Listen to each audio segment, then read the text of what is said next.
आखिरकार हम लोगों ने फिर से स्टार्ट कर दिया।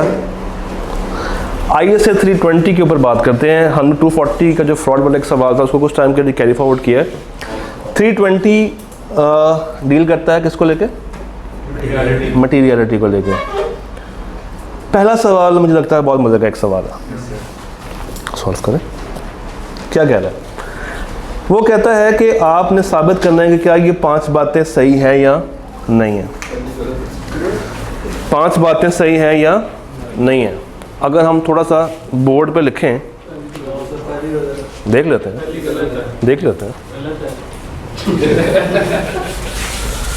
आप लोग आज मस्ती के मूड में, मेरा ख्याल से, और ये मार्कर भी मस्ती के मूड में। हाँ जी, एक फॉर्मूला था अगर आपको याद हो तो, audit risk is equal to inherent risk control risk into detection. वाह, सुभान अल्लाह। Inherent risk can be lowered by using a strong control environment and oversight by the entity. Inherent risk को क्या हम controls के साथ ठीक कर सकते हैं? नहीं, ये उसके अपने नेचर में है, इनबिल्ट है, हम इसको ओवरकम नहीं कर सकते।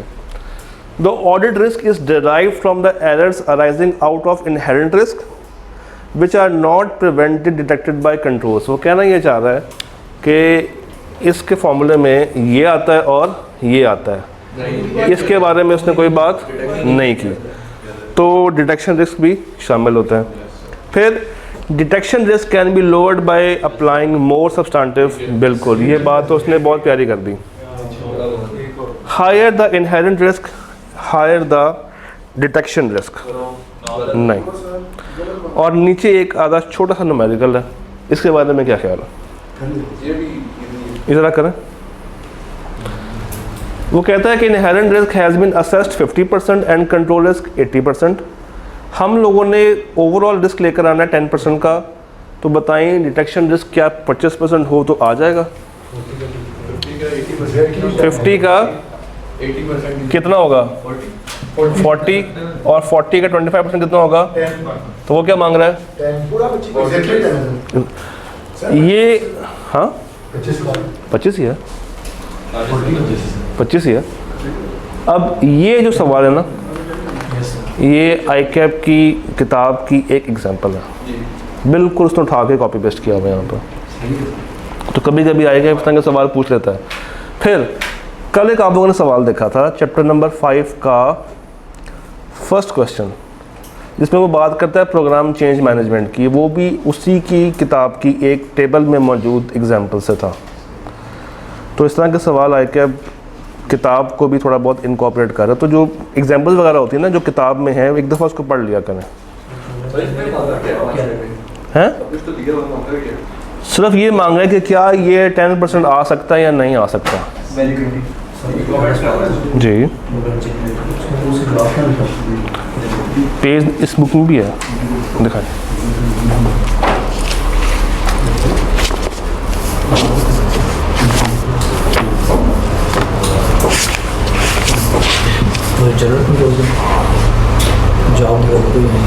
तकरीबन सेम है, आप उसको वहाँ से भी कर सकते हो, मगर ये अगर लिखा हो तो ये भी ठीक है।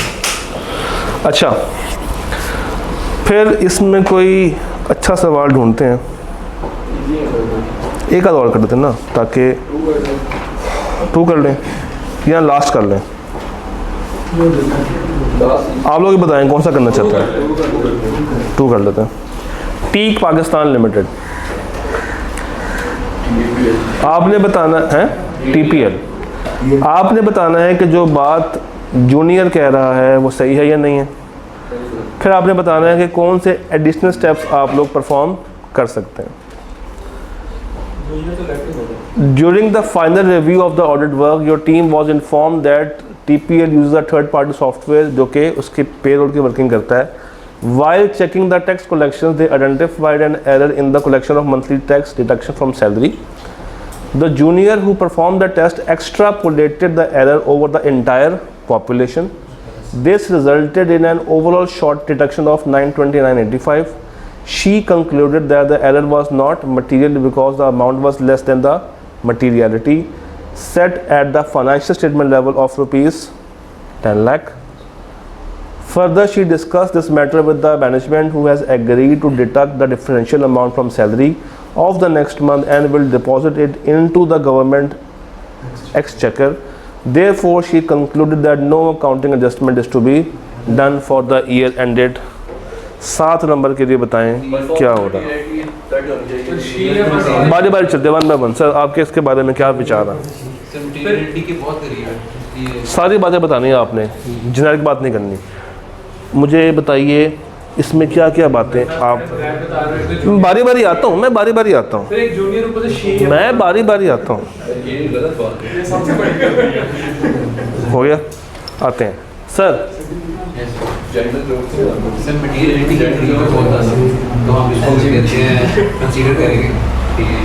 यार मैं भाई की बात सुन लूँ, या आपका अगर आज वो ख़त्म हो गया हो आज कामरान खान के साथ। हाँ जी सर, मैंने कल सर ने कहा था कि ज़रूरी नहीं है कि जो सेट कर दिया आप उसी के ऊपर रहेंगे। ठीक है, वो वैल्यू इस तरह की आए तो हम उसको चेंज कर सकते हैं। एक अगर आपने सेट कर दी है तो ड्यूरिंग ऑडिट हम उसको रिवाइज कर सकते हैं। और क्या बात लिखेंगे उसमें? सर इसको कंसीडर करेंगे, वो तो कर ही देंगे। और ये जो उसने सैम्पलिंग के साथ बड़ा कर किया है, उसका क्या इलाज है आपके पास? क्या उसने सही किया? गलती क्या की उसने यहाँ पर? जी पूरे के ऊपर वो कर दी, प्रोजेक्ट पूरे के ऊपर कर दिया, हालांकि उसको एक स्पेसिफिक एरिया पे करना चाहिए था, जिससे नज़र ये आ रहा है कि गलती बहुत बड़े लेवल की है, मगर उतनी बड़ी मिस्टेक है नहीं। उसको करनी एग्जेशन लेवल पे ही चाहिए थी, वो कर किस पे गया? फाइनेंशियल लेवल पे कर गया। और इसमें आप कुछ कह रहे थे थोड़ी देर पहले, हमने आपने कह दिया भाई जी एडजस्टमेंट की ज़रूरत है, वो कह रही है कि हम आगे करके उसको कंप्लीट कर देंगे। और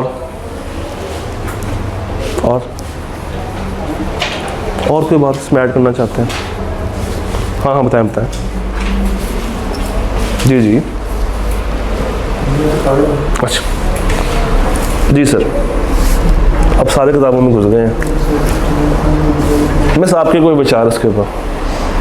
वेरी गुड। चलिए ये बता दें कि आप कौन से स्टेप्स लेंगे। ए पार्ट को छोड़ के बी पार्ट में चलते हैं। आप कौन से स्टेप्स यहाँ पे ले रहे होंगे? What additional steps would you take? एक आप करेंगे उसको वापस से रीसेट करेंगे, दूसरा रिकैलकुलेट करेंगे। रिकैलकुलेशन हो सकती है ऊपर वाली बात की, और हो गया ना, एक बात को 4 दफ़ा बताना है सर। हम बाकी वो देखेंगे कि कहीं और इस तरह की गलती ना, क्योंकि वो जब कंट्रोल लेवल की गलती है तो हो सकता है कि शायद इस तरह की गलती हमें कहीं और भी देखने को मिल जाए, तो उस ओवरऑल उसकी इंटीग्रिटी पे डाउट कर सकते हैं। गवर्नमेंट को बताना है कि नहीं, क्योंकि क्या गवर्नमेंट को बताएंगे कि नहीं, ठीक है, एडवाइस लेंगे, क्योंकि ठीक है, this point can be added. हाँ, क्योंकि वो एक्सचेकर की बात कर रहा है। और उसका क्या होगा?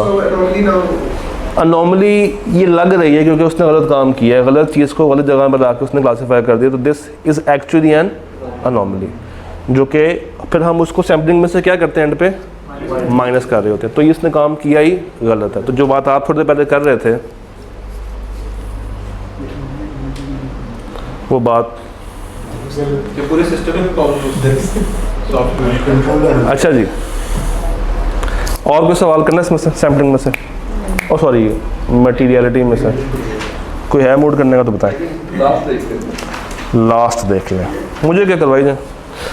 Sajjad is the audit senior of HL.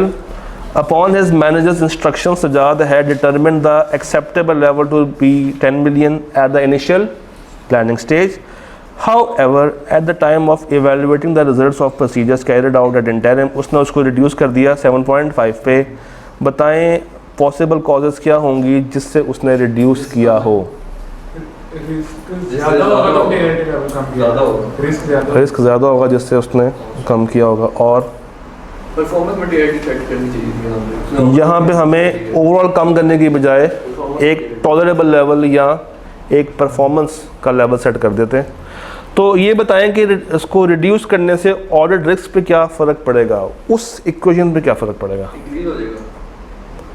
पक्की बात है? ऑडिट रिस्क डिक्रीज होगा, ऑडिट रिस्क कम हो जाएगा। मटीरियलिटी लेवल, ठहरें इसको साबित कर लेते हैं ना। अगर हम मटीरियलिटी लेवल कम कर रहे हैं, इसको गिरा रहे हैं, पहले हम 100 रुपये की चीज़ को कहते थे कि यार ये मटेरियल है, अब हम कहते हैं कि 0 रुपये की चीज़ भी क्या है, मटेरियल है। तो क्या इसको लेके मुझे ज़्यादा काम करना पड़ेगा या कम काम करना पड़ेगा? ज़्यादा काम करना पड़ेगा। यहाँ लिख लेते हैं ज़्यादा काम, जिससे क्या होगा, ये काम हो जाएगा। और हमारे कंट्रोल में क्या होता है, ये, तो हम इसको किससे कंट्रोल कर रहे होते हैं? तो अगर ये कम हो रहा है तो ये भी कम हो जाए। समझ आ गई बात? हाँ जी, कोई और सवाल? एक सवाल और कर लेते हैं, ये वाला ट्रोजन वाला, ये आप लोग ट्राई करें, ट्रोजन को ट्राई करें। ट्रोजन पढ़ना है इसको आपने।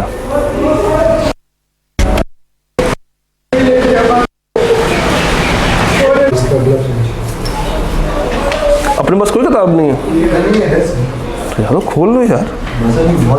ये ले सर, ये ले। आप कहेंगे सर लास्ट दिन आपने जो है वो मैं पूरा सवाल नहीं दिखाया था।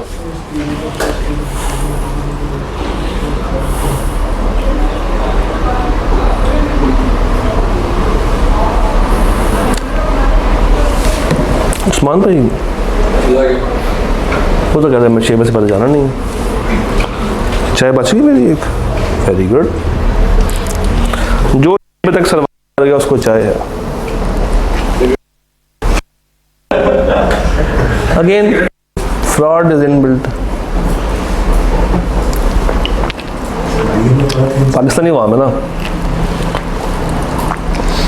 एक चीज़ दो और दूसरे की डिमांड ऑटोमेटिकली कर लेते हैं। हम वापस इस सवाल को देख रहे थे, शायद 6 नंबर की आपने बताना है कि जो उसने बेंचमार्क चूज़ किया है वो कैसा है। अच्छा यार, ठीक गलत ही होगा। अगर उसके ऑल्टरनेटिव्स क्या क्या थे? रेवेन्यू।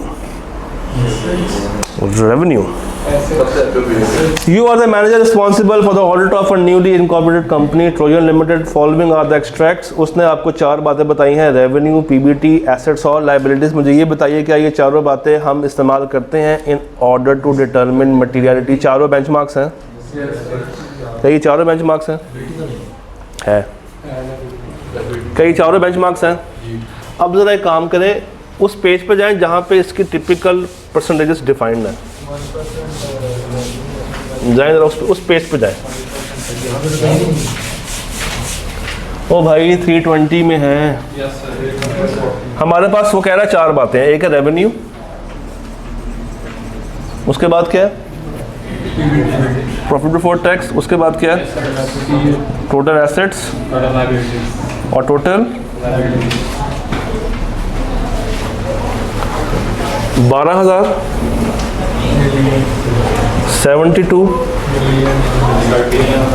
13,000 और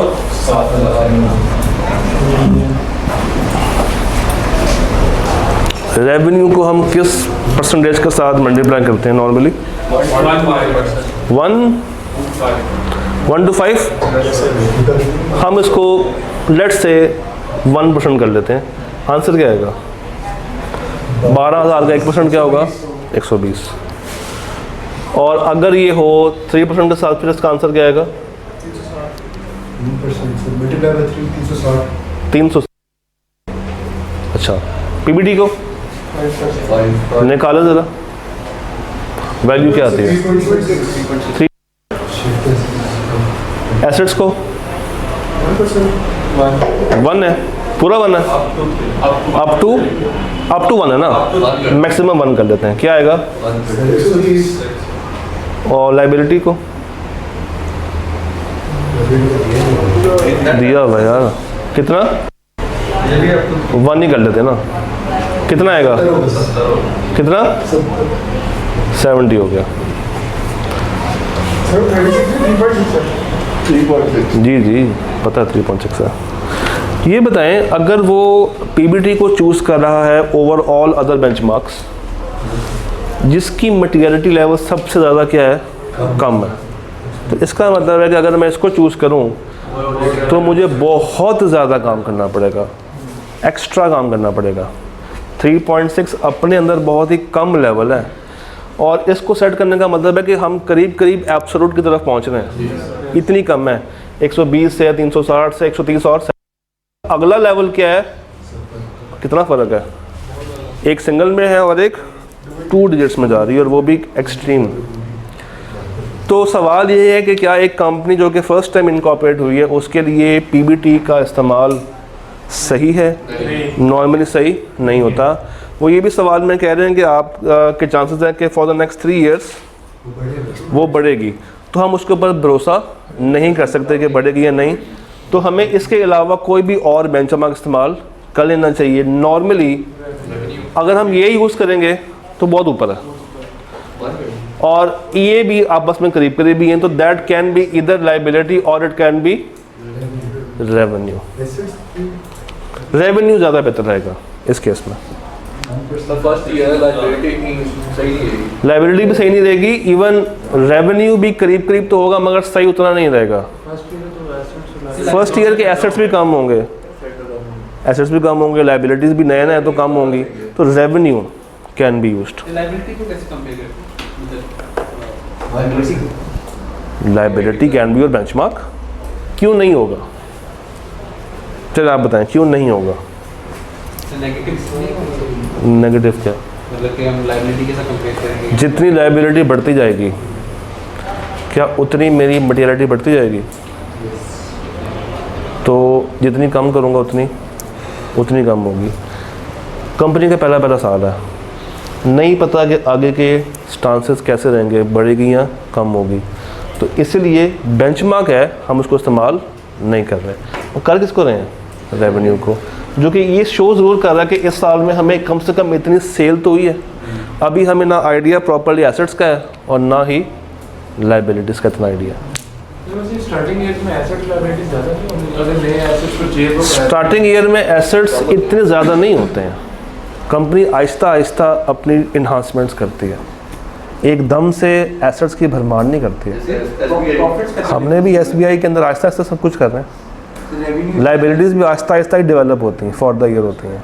हाँ, रेवेन्यू कैन बी यूज कि हाँ पहले साल में हमें इतनी सेल हुई है जिसका हमने एक बेंचमार्क निकाल के आप सामने रख दिया। तो फर्स्ट ईयर के लिए revenue is an ideal benchmark. अच्छा जी प्यारे बच्चों, दुलारे बच्चों, 300 से क्या करना पसंद करेंगे? 300 में 2 तरह के सवाल हैं, एडिशनल मैटर्स, प्रीलिमिनरी वाली बातें, इंटरिम और फाइनल में डिफरेंस, और क्या क्या है, प्लानिंग और स्ट्रेटजी में फ़र्क क्या है, और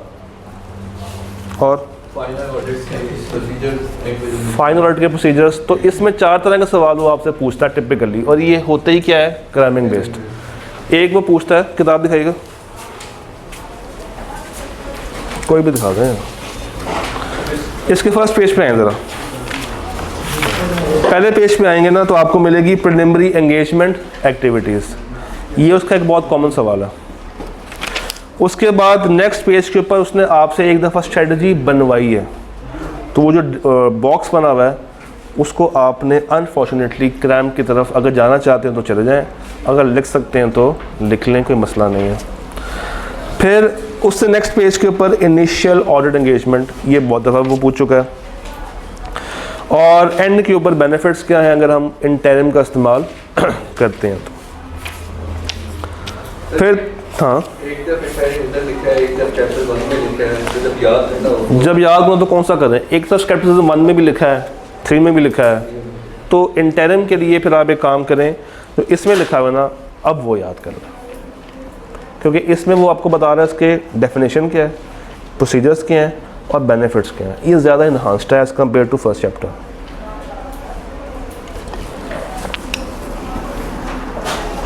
$300 क्लियर है? कोई भी नहीं। 320 भी क्लियर हो गया अब, 315 ये चीज़। हाँ जी, इसके हैं हमारे पास कितना सवाल? 6 नहीं है, 5, हाँ 6 सवाल। कौन सा ज़्यादा मुश्किल लग रहा है?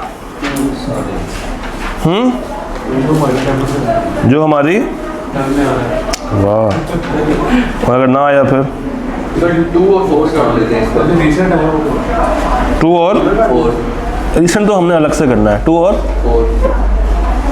और 4 भाई ने कहा 2 और 4 करने का तो करने का, मगर आप लोगों ने करने का। योर टाइम स्टार्ट्स नाउ, पहले ट्राई करें। DPL ड्रैगन पाकिस्तान लिमिटेड, 6 और 2 8 हैं।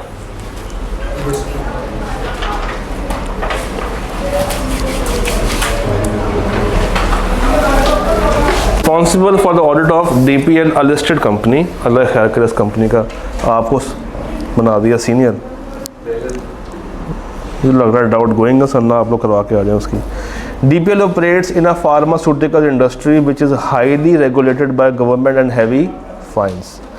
जिस कंपनी का जिक्र कर रहा है वो कौन सी है, या जिस इंडस्ट्री का जिक्र कर रहा है वो कौन सी है? फार्मा कंपनी है, फार्मा इंडस्ट्री, जिसके बहुत ज़्यादा गवर्नमेंट के रूल्स रेगुलेशंस और हैवी फाइन्स अगर उसको आप कंप्लाई ना करें।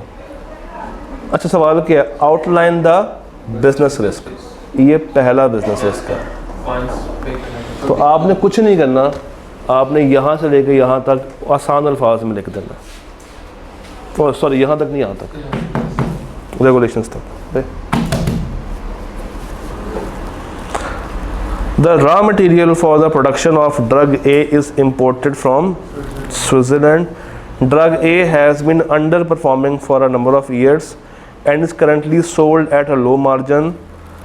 Last year, competitor introduced much improved version of drug A. Competitor बीच में घुस पड़ा है, सेल्स कम होती जा रही हैं ऑलरेडी। तो एक रिस्क ये हो सकता है कि गोइंग कंसर्न हल्की हल्की डाउट पे हो। सर इंपोर्ट जो है वो भी तो रिस्क है कि बैलेंस ऑफ पेमेंट ऊपर नीचे हो जाए। उस पे आते हैं, फॉरेन करेंसी का भी रिस्क आ रहा है उस सर पर। एक्सटर्नल पार्टी पे बहुत ज़्यादा डिपेंडेंस है। हम लोग बहुत डिपेंड कर रहे हैं on the external party. Considering the tough competition, the company in the pharma industry, including DPL, have to continuously carry out research activities for the development of new drug and improve the existing drugs. Research के ऊपर बहुत ज़्यादा heavy काम उसको करना पड़ा। तो ये आपने बता दिया इसके बिजनेस रिस्क। अब आपने साथ में क्या बताना है? Identify and briefly discuss the financial statement line items that could be misstated as a result of this.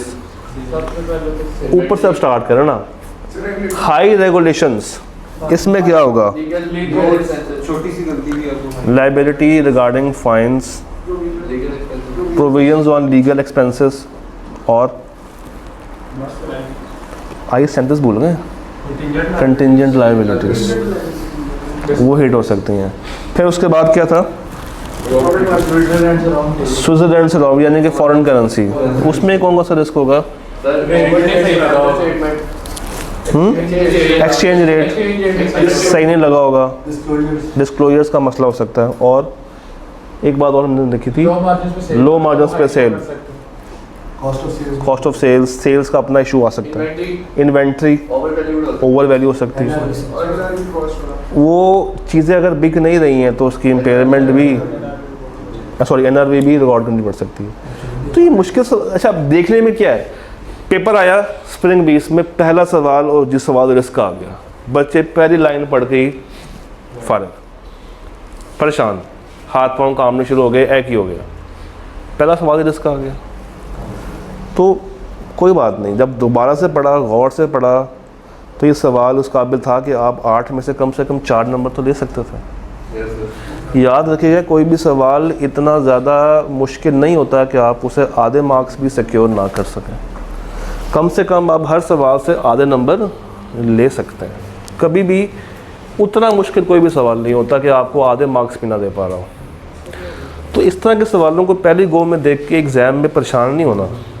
कि ये सवाल रिस्क का आ गया, ये सवाल फ्रॉड का आ गया, ये सवाल सैम्पलिंग का आ गया, कन्फर्मेशन का आ गया, एनालिटिकल का आ गया, ये मुझे नहीं आता। ओ भाई 100 नंबर का पेपर है, ये 8 नंबर अगर नहीं भी आते हैं, 100 का समझ नहीं भी आ रही है, आगे चलो 92 है ना, 50 तक पहुंचना है, 92 है 50 तक पहुंचना है। नेक्स्ट पेज किया, उस पे था 12 नंबर का एक सवाल रिपोर्ट्स का, नहीं आ रहा, जेहन में नहीं आ रहा। ये सवाल था एथिक्स का, समझ नहीं आ रही करना क्या है, कोई बात नहीं, अभी भी 80 नंबर तो है। 80 में से भी आपका हाफ क्या होगा, 40, और कितने चाहिए, तो उस 8 और 12 में से अगर दोबारा कुछ कॉन्फिडेंस लेके जाओ तो करीब करीब तो आ सकते हो, करीब करीब तो आ सकते हो यार। तो पेपर में एकदम से पैनिक में नहीं जाना कि यार ये भी नहीं आता, ये भी नहीं आता, आता आपको है, आपने किया हुआ है। ऐसा नहीं है कि आप बिल्कुल ही ब्लैंक जा रहे हैं। एग्ज़ाम हॉल में वो वाले बच्चे भी होते हैं जिन्होंने कुछ नहीं किया होता, कम से कम आप उनसे तो कुछ दर्जा आगे हैं, फिर आपकी अच्छी राइटिंग आपको पास करवा सकती है। आता सब कुछ है, लिखना नहीं आता, या लिखना आता है मगर आता नहीं है। तो ये दोनों चीज़ों की कोलैबोरेशन इस पेपर में काम आती है, बाकी किसी और पेपर में ऐसा नहीं है। FR1 FR2 कॉस्ट न्यूमेरिकल सही किया तो मार्क्स मिल जाएंगे, सही नहीं किया तो मार्क्स नहीं मिलेंगे। सी लॉ बी लॉ, पॉइंट आता है तो लिख लिया, पॉइंट नहीं आता है तो फारिग है, प्रूविन आती है तो डाल दी, नहीं आती तो वो फारिग है। आपको एक्स्ट्रा सेल्फ राइटिंग के मार्क्स वहाँ पे नहीं मिलते। टैक्स वही बात है, न्यूमेरिकल किया पास हो गए, थ्योरी अगर नहीं भी आती है न्यूमेरिकल सही वाला कर दिया है तो आप पास आसानी से हो जाते हैं। MFA फाइनेंस का पोर्शन 70% है और वही काफ़ी है पेपर को पास करवाने के लिए। बेचारा 30% का सिर्फ थ्योरी है जिसमें से भी वो लॉजिकल सवाल ही पूछ रहा होता है। ये वो वाहिद पेपर है जिसमें आपके सेल्फ राइटिंग को टेस्ट किया जाता है। तो सेल्फ राइटिंग अगर आप अच्छे से कर सकें, फिर हम उसमें ये कहते हैं कि कुछ जगहों पे प्रोसीजर्स कॉमन है, हमें पता है कि कौन सी बातें वो पूछ रहा है। आप जिस तरह ये हमने देखा फ्रॉड वाली बात, 2 से 3 तरह की बातें वो बार बार रिपीट कर रहा है आपसे। उसके बाद 14 के अपने कुछ क्या हैं स्टैंडर्ड प्रोसीजर हैं, सब्सटेंटिव आपको बनाने आते हैं। अगर आपको साथ अकाउंटिंग भी आती है तब तो बहुत ही अच्छी बात है। फिर कुछ एरियाज बहुत ही आसान है, 610 आसान है, 620 आसान है, रिलेटेड पार्टी आसान है, 15वां चैप्टर आसान है, डॉक्यूमेंटेशन आसान है। तकरीबन 25% of the content is very much easy to comprehend. बच्चा फंसता कहाँ पे है, 14 पे या 3 पे। तो अल्लाह का शुक्र करें आपका 14 भी अच्छे से तैयार है और आपका 3 भी अच्छे से तैयार है। ये 2 पेपर मिला के आधे से ज़्यादा का पेपर होता है। अगर नहीं यकीन तो ग्रिड खोल के देख लीजिए। पिछली हाँ ये लास्ट टाइम आया और उससे पहले 60s में है और उससे पहले 70s में भी है। तभी मैंने कहा जरा खोल के देखें, खोल के देखें। किताब दिखाइएगा सर मेरी, क्या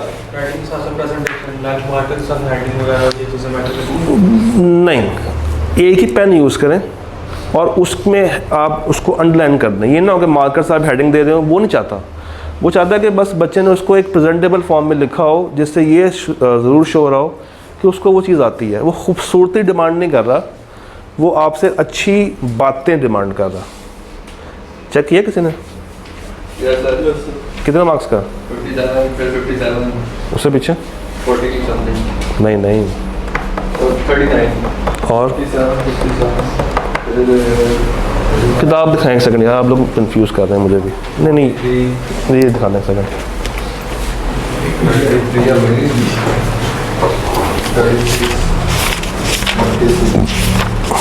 आप लोग आएंगे ज़रा किताब में जहाँ पे लिखा हुआ है super important areas, super important 6 chapters, ज़रा जाएं। इसमें आपको एक ट्रेंड मिलता है। चैप्टर 14, 3 और 13, ज़रा इन तीनों को ऐड करें, ऐड करें ज़रा। 37 प्लस 20 प्लस 10 कितना बनता है? 37 प्लस 20 प्लस 13 28 प्लस 11 प्लस 14 तकरीबन 60, तकरीबन 60 के करीब करीब नहीं 28 53 और उसके आगे 24 15 और 12 4 61 51। तो ये 3 चैप्टर्स 50 नंबर आपको दे रहे हैं। मैं पहले 2 बोल गया था ना, हाँ नहीं वो 2 नहीं, वो 3 है। तो गेम आपके सामने है। तीसरा कौन था? 13वां, 13 तीसरा 13वां देखिए। तो आपने कहा 3, 13, 14 और 5 और 6 हाँ ये मिला के तो एक्सट्रीम गेम है ना, ये मिला के तो एक एक्सट्रीम गेम आपकी बनती है। सर 13 और पेज नंबर चैप्टर 2 भी मिक्स कर देते हैं। 2 का एक पेज है, पहला पेज ही है बस। तो आप उसको 2 का ऐसा माने ना, उसको 13 में जाके उसको फाड़ के 13 में लगा दो। तो लेकिन ऑडिट के क्वेश्चन इस तरह आते हैं कि अगर आपको पूरी बुक नहीं पता तो फिर आप प्रॉब्लम में फंस कितने सवाल देखे हैं हमने अभी तक सकते हैं। जो कि पूरी बुक से आंसर हो गए? वो था सर जैसे वे वाले इसमें गोयनर का जितना भी एक सवाल देखा है सिर्फ, इससे पहले इसमें सैम्पलिंग के साथ उसने जोड़ा है। तो इसमें क्या है, पूछ क्या रहा है, बिजनेस एक्स पूछ रहा है आपसे। उसने ये तो नहीं आपसे कहा कि ये मुझे बताएं कि गोइंग कंसर्न के ऊपर इम्पैक्ट क्या होगा, रिस्क पे क्या बात होगी, रिपोर्ट्स पे क्या होगा। ये MSc लेवल का पेपर नहीं है कि 50 नंबर में आपसे वो पूरी किताब टेस्ट करने के मूड में है। 3 सवाल होते हैं, 2 25 के और 1 50 का। नहीं ICAP की तरफ से किताब है, 2 25 के 1 50 का, और वो पेपर ग़ालिबन 4 घंटों का होता है। तो एक बात अपने माइंड में हमेशा रखिएगा कि पेपर के अंदर आपको हर तरह के सवाल मिलेंगे, आसान भी मिलेंगे, मुश्किल भी मिलेंगे और दरमियाने भी मिलेंगे। अब आपने ये फ़ैसला करना है कि आपने पास कैसे होना है। एक आपको अप्रोच बताई होगी, पहला घंटा, दूसरा घंटा और आखिरी घंटा। तीसरा नहीं है, वो आखिरी घंटा है। अगर उस आखिरी घंटे में भी कोई नेक काम ना किया ना, तो फिर आपको दोबारा से दावत देनी पड़ जाएगी। देखें, सब कुछ आता है, लिखना भी आता है, बट अच्छी प्लानिंग नहीं है, मुश्किल हो सकती है। हमेशा एक अच्छी प्लान के साथ जाएं पेपर में, और इस भरोसे के साथ जाएं कि यू कैन डू वंडर्स। आप वाकई में कर सकते हैं। जस्ट अपने ऊपर एक ट्रस्ट बिल्ड करने की ज़रूरत है। You guys are that much capable of performing well in exams. तो थोड़ा सा अपने आप को भी बकल अप करें, फील गुड।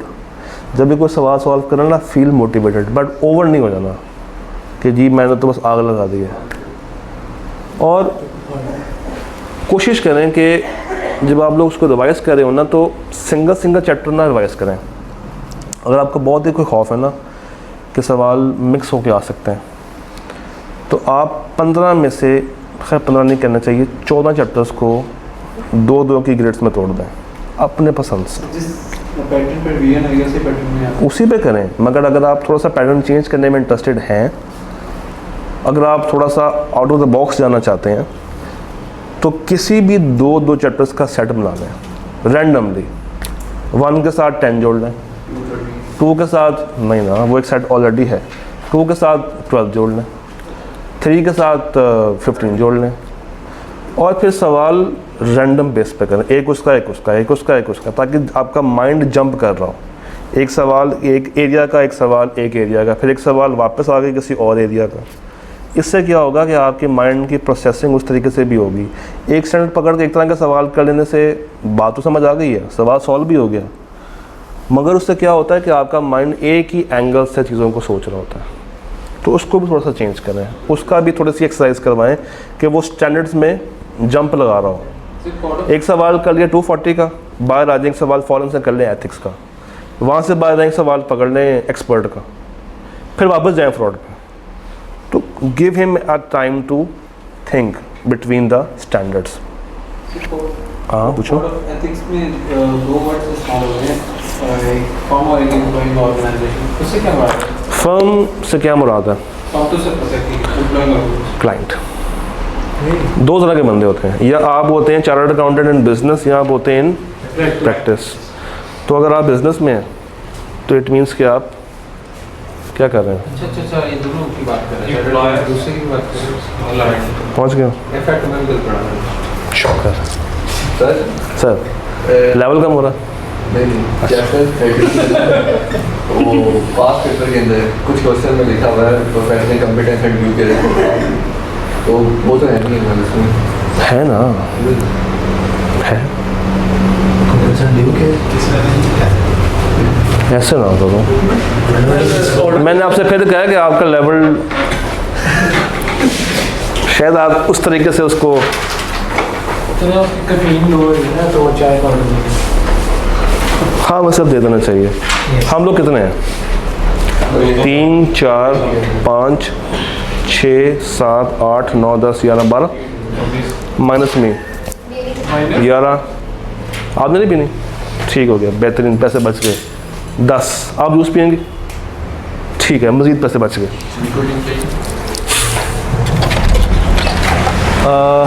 सर जी 10 अच्छी सी चाय, अच्छी सी, मतलब इतनी अच्छी हो गई भाई का निकोटीन लेवल जो है वो बरकरार हो जाए वापस। वो कहते हैं ड्राइवर वाली चाय नहीं।